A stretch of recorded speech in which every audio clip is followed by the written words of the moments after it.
Yes. So the third property that we will be having for gamma function, that is gamma 1 equals to 1.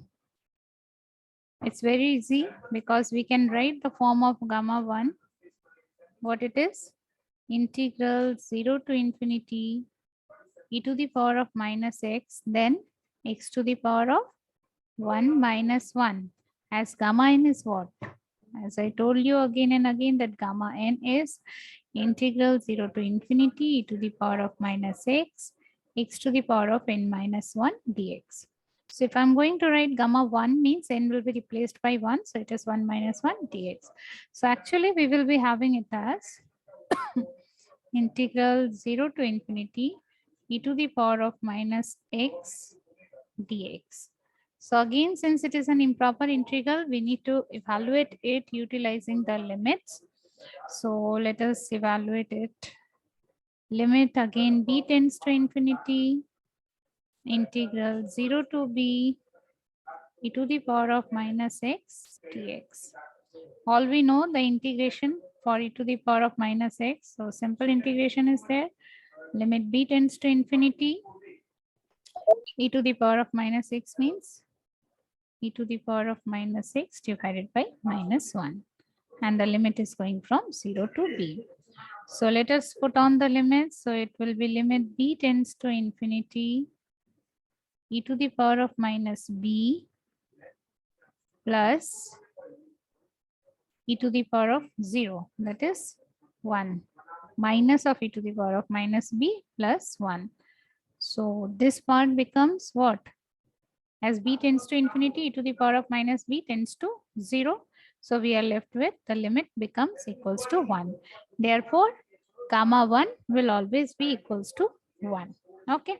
So this is the third property. Now the fourth property that we will be having, again the important one, I can take it over here. Number 4. We can write if n is an integer, rather you can say the positive integer.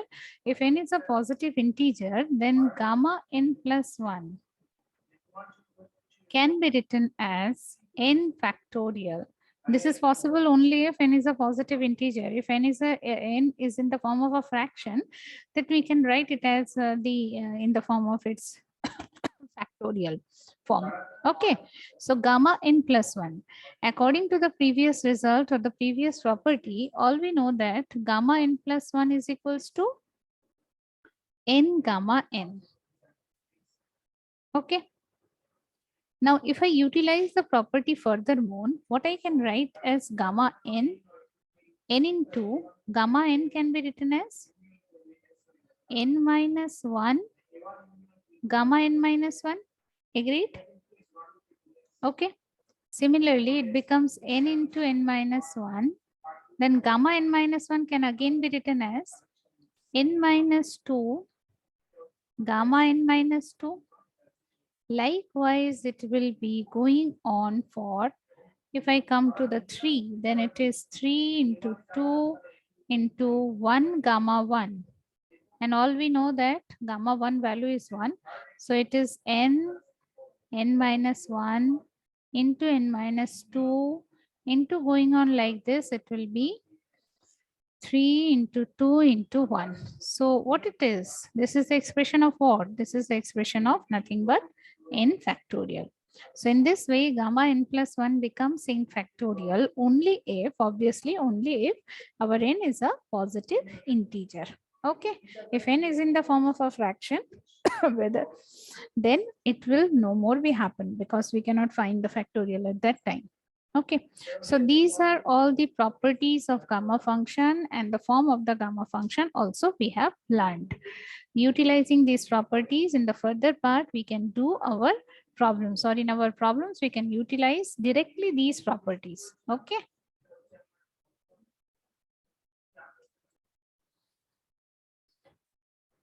Yes. So next type of improper or next special function that we are going to deal with, that is the beta function.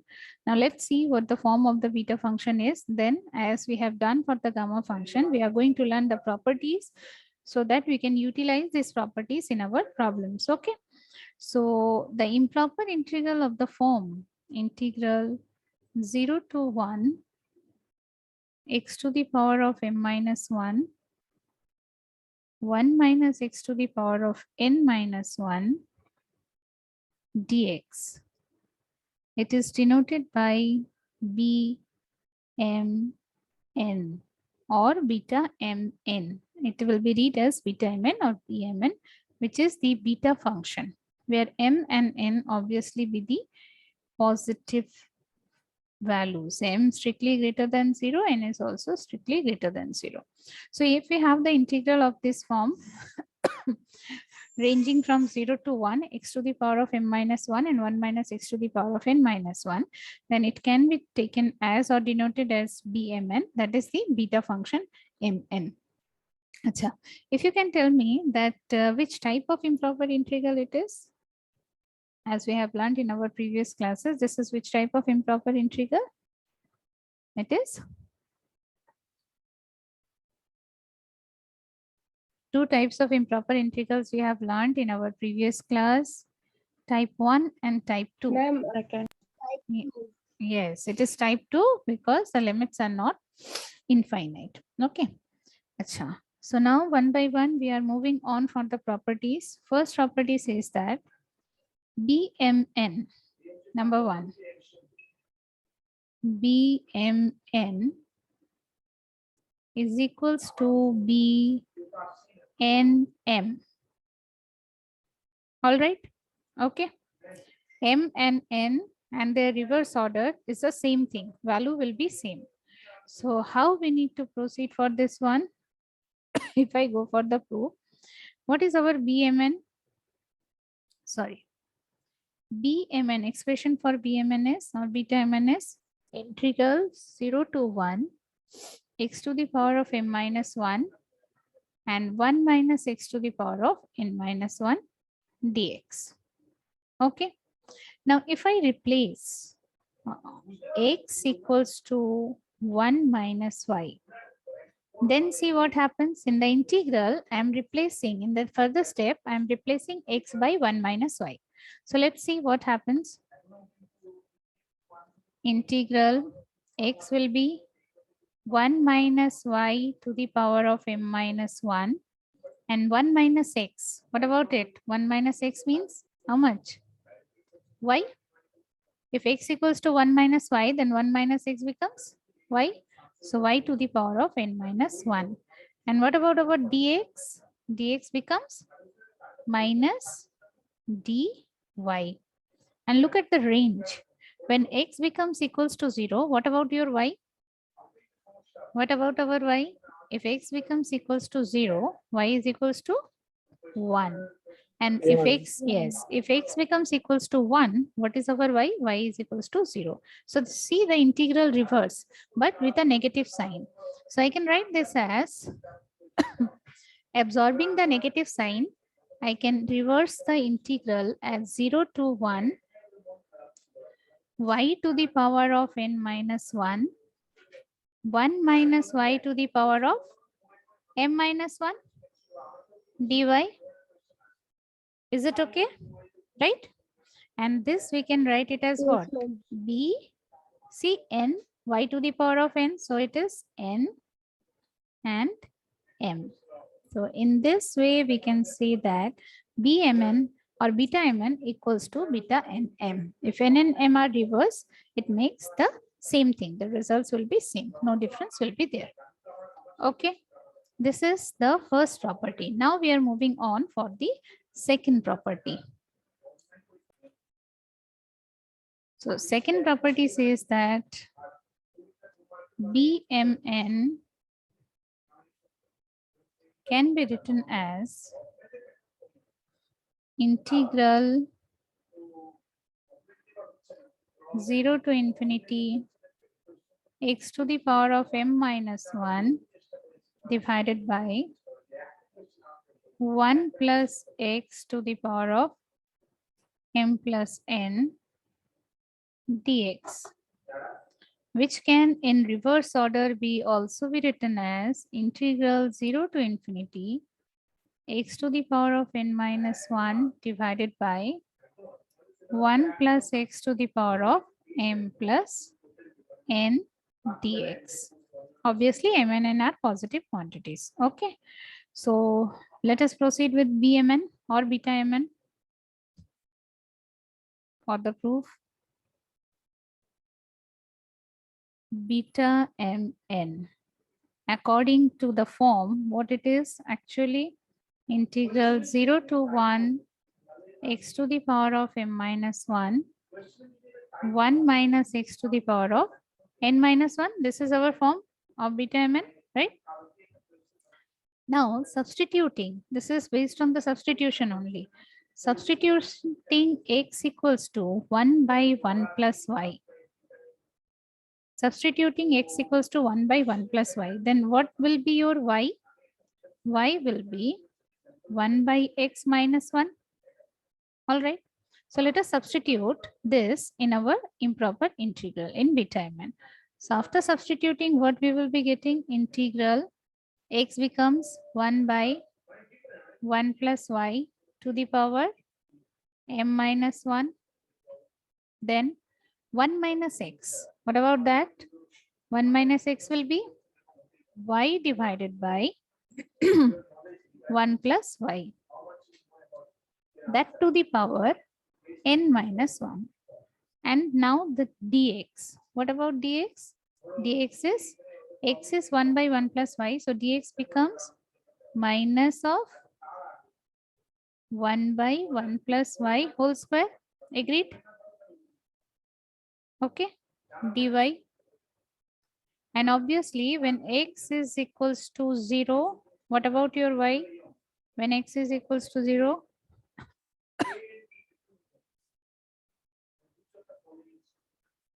so let us move on instead of improper. First, let us simplify it. Okay.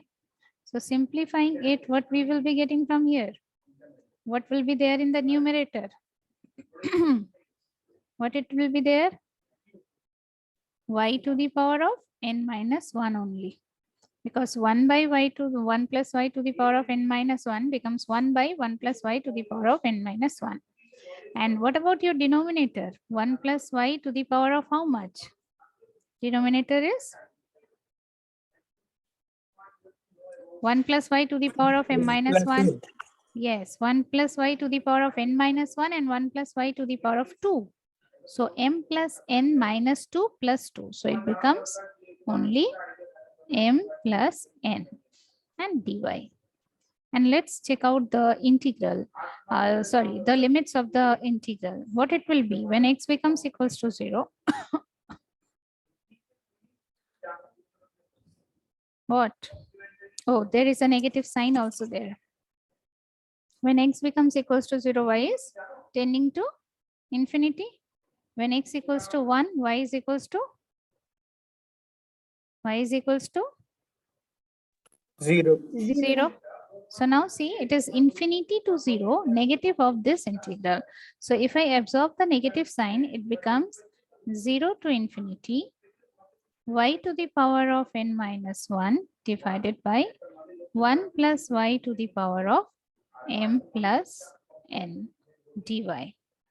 So see, we have proved that instead of y, the variable, they have taken it as x, and we have come out with the variable y. It does not make any sense in the integral.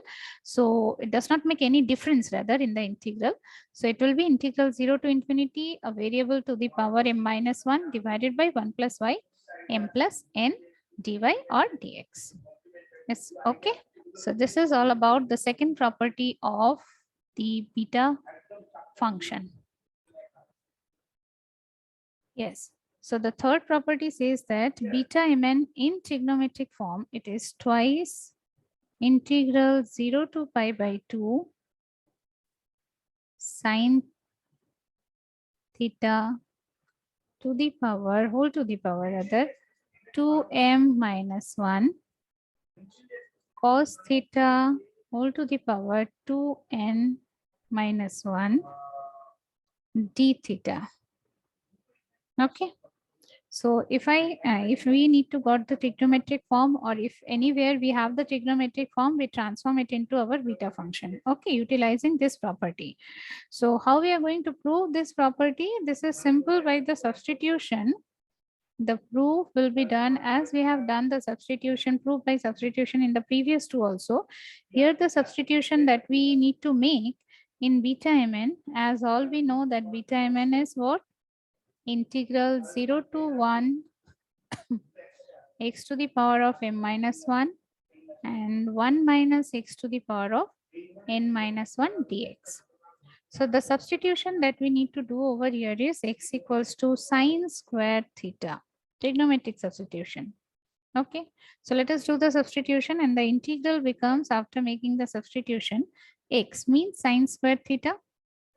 So sine square theta means sine theta to the power of 2m minus 2. Okay, 1 minus x, that means 1 minus sine square theta. So it becomes cos square theta. So cos theta to the power 2n minus 2. And what about dx? If your x is sine square theta, what about your dx? Dx will be 2 sine theta cos theta d theta. Okay, and now the range is, if x becomes equals to 0, then what about it? For x equals to 0, your theta becomes equals to 0. For x equals to 1, our theta is what? In case of sine, it is pi by 2. Okay, so the work is almost done. See, 2 is a constant quantity, it will come out. So integral 0 to pi by 2 sine theta to the power 2m minus 2 into sine theta gives us what? Sine theta to the power 2m minus 1. Similarly, cos theta to the power 2n minus 2 into cos theta gives us what? That is cos theta to the power 2n minus 1 and d theta. So see, the proof is done that beta mn can be written in trigonometric form as 2 twice integral 0 to pi by 2 sine theta to the power 2m minus 1 cos theta to the power 2n minus 1. So this is all about the third property. So next property gives us the relation between beta and gamma function, that is beta mn can be written in terms of gamma function as gamma m into gamma n divided by gamma m plus n. All right, beta mn in terms of gamma function, as we have already evaluated gamma function, seen the properties of gamma function, we have learned the gamma function. So beta function also we can relate it to it as gamma m into gamma n divided by gamma n plus 1. Gamma m plus n. Okay, now if I need to evaluate this one, so what it will be? What it will be? It is, according to this relation, beta half half will be gamma half divided by gamma half plus half, that is gamma 1. And all we know from the property that gamma half is equals to root pi. Gamma half equals to root pi. So it becomes root pi into root pi divided by gamma 1 means how much? It is 1. So root pi into root pi, it becomes pi. So in this way, we can relate it to evaluate the beta function also. Okay, so this is all about the concepts of beta and gamma function, as well as the properties of beta and gamma function. Keeping these properties in our mind, or after learning these properties, we are in a position to move on for the further problems where we are going to utilize the standard properties, okay, to find the values whichever is required according to our problem. Okay.